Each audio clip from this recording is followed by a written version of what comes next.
Florenda. I'm a Christian, and I have followed all your talks, and I really admire listening to you regarding, in comparison between Christianity and Islam.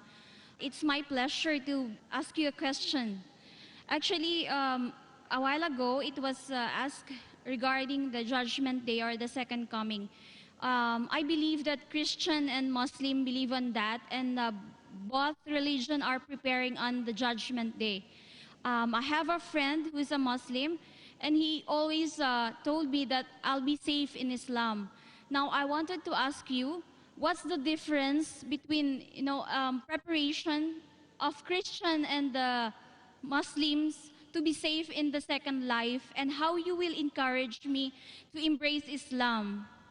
Sister, the difference between a Muslim and a Christian preparing for the second coming of Jesus Christ, peace be upon him, and the day of judgment is, the Christian is waiting for Jesus Christ, peace be upon him, as Almighty God to come.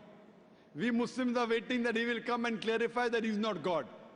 He will come and follow the commandments of Muhammad Sallallahu Alaihi Wasallam. Because Jesus Christ said in the Gospel of John, chapter number 16, verse number 12 to 14, I have many things to say unto you, but ye cannot bear them now, for he, when the Spirit of truth shall come, he shall guide you unto all truth. So Jesus Christ said about the coming of Muhammad Sallallahu Alaihi Wasallam.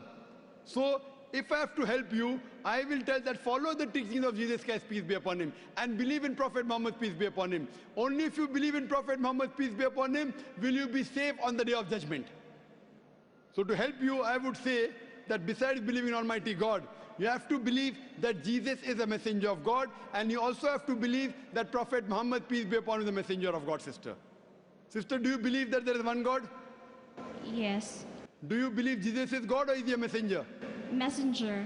Do you believe Prophet Muhammad Sallallahu Alaihi Wasallam is messenger? Yes. So that means you are a Muslim, sister. Would you like to say it in Arabic? Yes. I'll just repeat the kalma in Arabic and you can repeat it. Ashhadu. Ashhadu. Ashhadu. Allah. Allah. Ilaha. Ilaha. Illallah. Illallah. Wa ashhadu. Wa ashhadu. Anna. Anna. Muhammadan. Muhammadan. Abduhu. Abdu. Wa rasuluhu. Wa Rasul. I bear witness. I bear witness. I Bear witness bear witness that that there is no God there is no God but Allah, but Allah, and I bear witness and I bear witness that that Prophet Muhammad Prophet Muhammad is is his messenger his messenger and servant of God. And servant of God. and servant of God. MashaAllah. Jazakallah, sister. May Allah reward you. May Allah accept your efforts. And inshallah, I pray to Allah subhanahu wa ta'ala that may he save you from the hellfire and may he grant you Jannah on the day of judgment, inshallah. Thank you. Should we have the next question?